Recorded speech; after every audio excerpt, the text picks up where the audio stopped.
once you start getting into the vibe, once you start getting into the flow, something magnificent happens. The energy that was previously stored, see, it wasn't blocked. Your true self isn't blocked. Source is never blocked. But our human thinking gets in the way. Our limiting beliefs get in the way. Looking at, thinking, can I do this? When's it gonna happen? How's it gonna happen? What's it gonna look like? How's it gonna be received? All these thoughts stop the flow. But the flow is always going on. The flow never stops. Source energy, like a fountain or a river, never stops flowing. It's just, do we get into the stream? And something magnificent is shifting for you. Your vibrational frequency is shifting. And I don't believe you'd be watching this video if you weren't feeling it. Because what's been keeping the cork floating under the water? What's been holding you back from truly, fully expressing and sharing your gifts? One of those things is the trap of comparison. It is so easy to look at other people's success and compare ourselves to them. It is so easy to look at how other people are doing and compare how we're doing it. Are we doing it good enough? But though we're all cut from the same cloth, from the cosmic tapestry of energy, there's no one like you. There's nothing like the texture of your threads in that tapestry, because that is your unique contribution. So when you look at these other people, observe for inspiration, not comparison, because no one is exactly like you. And tapping into your uniqueness, the thing that makes you you, is not egotistical. I'm not saying, oh, you're special, okay? I'm saying everyone is unique. Everyone has a unique medicine, a unique frequency encoded into their spiritual DNA. Now, DNA has been shown to interact quantumly. There was one experiment that was done that put 2 vials of vacuum sealed DNA in separate spaces, and they were still exchanging genetic information, because everything is quantumly connected. There are people that are connected to you, that when you allow yourself to shine your light, and yes, that means going into the shadow and doing the shadow work. I get that. I really do. Okay. I'm not Mr. Bypassy. Okay. What I'm saying is that you're awesome. Own your worth, because now is your time. That those people that you're connected to, as you give yourself the permission to express and channel your creative spark, you light up like a beacon, and then those other people can feel you. They can feel your vibration. They can feel the resonance. They will be drawn to you like a magnet, because they feel something within themselves being unlocked. And as those beacons light up, we're already collectively doing this. As each of us individually shines the beacon, the pillar of light above and below, imagine like a pillar extending up into the infinite sky and down into the depths of the earth.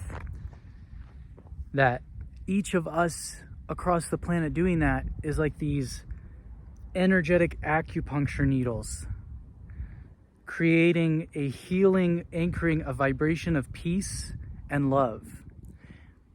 Now, the thing about the shadow work that we're learning, that discovering about this process, right, encoded through many great thinkers, leaders, and mystics, is a very similar message, that there is always two sides to the same coin.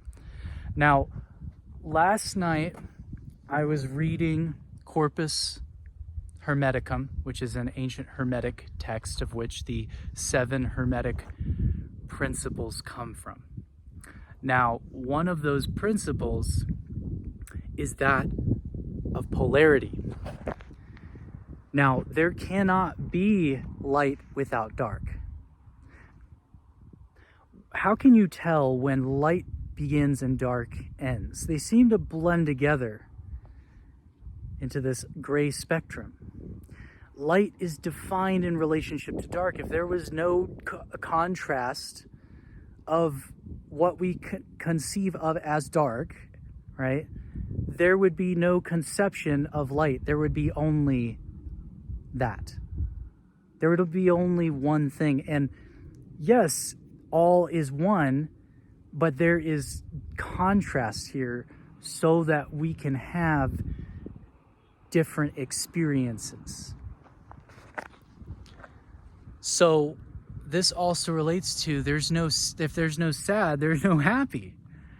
What's an easier example that so I was reading in the book, in the Hermeticum, that hot and cold, right? Is there any specific temperature that defines hot, right? If you live in a cold environment, again, it's relative. What is cold? What's cold for one person may be normal for another person living in the Arctic, right? Somebody living in the Arctic, when the sun comes out and it's 40 degrees for them, that's hot, okay? That's warm. Now, somebody living in San Diego, when it gets to 65 degrees, they're like, this is so cold, okay? It's all relative. Now, what was really interesting reading in the book was talking about how the Hermetists, or the Hermeticists, it depends. People say it. I don't exactly know what, there's people say it in different ways. A person who is practicing these Hermetic principles, their main interest is, for example, how to turn hate into love, and recognizing that these states are two sides of the same thing. They exist in reference to each other. The goal of alchemy, one of the goals of alchemy and mental transmutation, which is what this pop culture phrase shadow work is actually based in, is how does the alchemist turn hate into love? Hate and love are states of consciousness. You don't get rid of hate by ignoring it. Well, you could. You could focus on something that made you feel better. That's one way of doing it. But if you're ignoring it in the way of bypassing it, if you're ignoring it in the way of resisting it, it has a tendency to keep you in that state.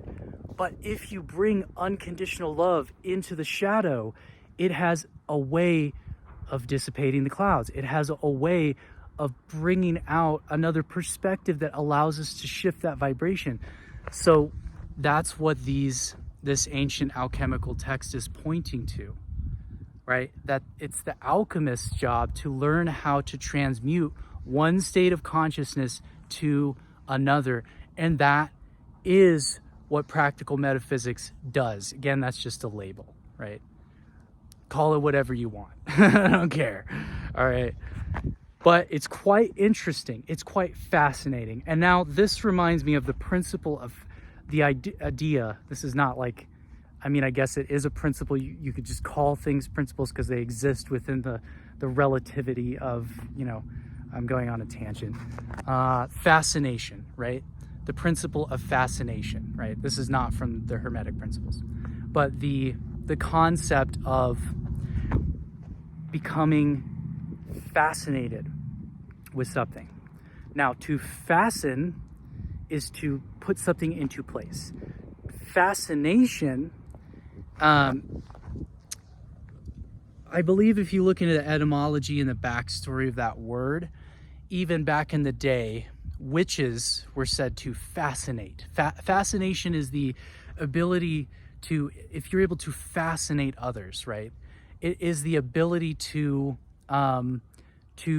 change someone's perception through interest. It's almost like a magic spell. It's like when you become fascinated with something, you create a kind of vortex, right? When you become really interested in something, there's a magnetism around it. And this can also be called a pendulum.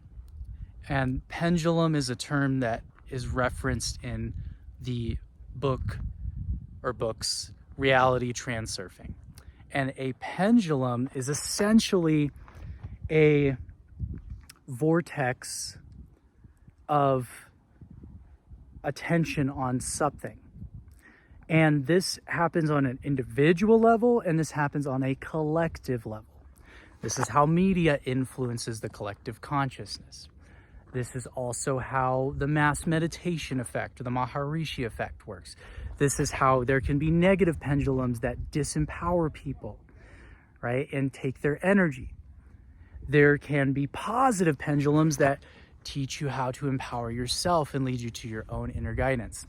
Now, you become your own pendulum when you become, quote unquote, sovereign, or quote unquote, in your own frame, or quote unquote, a individuated self.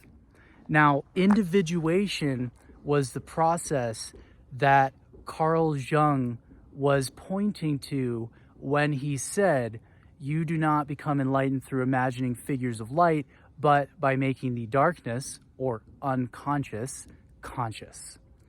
And this process is also a process of unifying the polarities within ourself to learn how to transmute fear or hate or negativity into love and into higher states of consciousness. And so as you activate this creative spark, you become fascinated. And when you become fascinated with the process of creation, when you become fascinated with self-development, when you become fascinated with self-empowerment, when you become fascinated with spirituality, when you become fascinated with meditation, it creates a pendulum. And you will begin to attract things that will support your quest around that thing. It's so dope. It's very cool.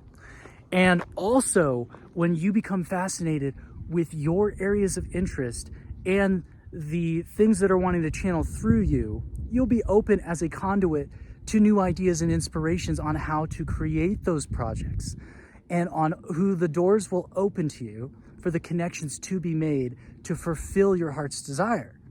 Now, there's this phrase that has come to me very much multiple times recently, and it is, and I don't know who said it, but it's this quote: God's door opens towards you. So, you know the phrase like knock and the door shall be open to you? The idea that the divine door is opening towards you means that Source is already wanting to greet you with this thing. This thing is already wanting to come into your life. But if you're like there and they're trying to open the door, and you're, but the door opens this way, you can't force the door open because it opens towards you. It's already there for you. So let the door open and walk through.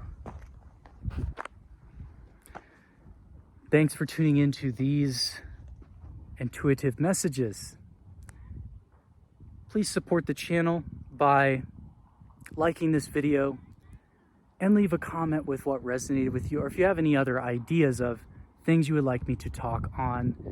And if you haven't already, I invite you to subscribe to the channel and hit the bell so that you can be notified, because we're putting out videos on the regular to help you stay tuned into alignment. Peace and many blessings.